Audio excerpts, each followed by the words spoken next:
నువ్వు ఇప్పుడు ఓడిపోయావని అనుకుంటున్నావా? ఒక విషయం గుర్తుపెట్టుకో.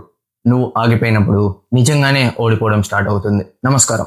మీ జీవితాన్ని మార్చేసే జర్నీకి స్వాగతం. My name is Chaitanya. Welcome to Chaitanya discipline. మనం ఏదైనా స్టార్ట్ చేసేటప్పుడు ఫస్ట్ లో చాలా ఎక్సైట్మెంట్ ఉంటుంది.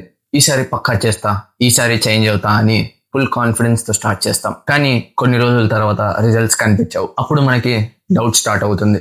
నేను చేయగలనా? నా వల్ల అవుతుందా అని. మేబీ ఇది నా కోసం కాదేమో అని అనుకొని చాలా మంది మధ్యలోనే ఆగిపోతారు. కానీ నిజమేంటో తెలుసా?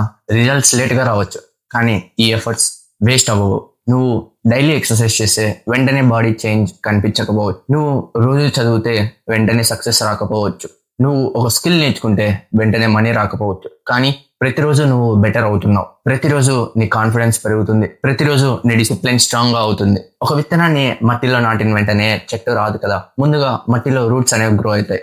మనం దానిని చూడలేం. అలాగే నీ హార్డ్ వర్క్ కి కూడా కొన్ని రిజల్ట్స్ కనిపించకుండానే బిల్డ్ అవుతాయి. కాబట్టి రిజల్ట్స్ కోసం వెంటపడకు. ప్రాసెస్ మీద నమ్మకం పెట్టు. ఈ రోజు కష్టమైతే రేపు కూడా కంటిన్యూ చేయి. ఎందుకంటే స్లో ప్రోగ్రెస్ అయినా కూడా పర్లేదు. నో ప్రోగ్రెస్ కన్నా స్లో ప్రోగ్రెస్ బెటర్. ఈ రోజు ఛాలెంజ్. నీ లైఫ్ లో నువ్వు మధ్యలో వదిలేసిన ఒక పనిని గుర్తుకు తెచ్చుకో. దాన్ని ఈ రోజు మళ్ళీ స్టార్ట్ చేయి. చిన్నగా స్టార్ట్ అయినా పర్లేదు, కానీ మళ్ళీ స్టార్ట్ చేయి. గుర్తు పెట్టుకోండి, డిసిప్లిన్ అనేది ఒక హ్యాబిట్ కాదు, అది మీ ఐడెంటిటీ. డే 11 లో కలుసుకుందాం. జై హింద్.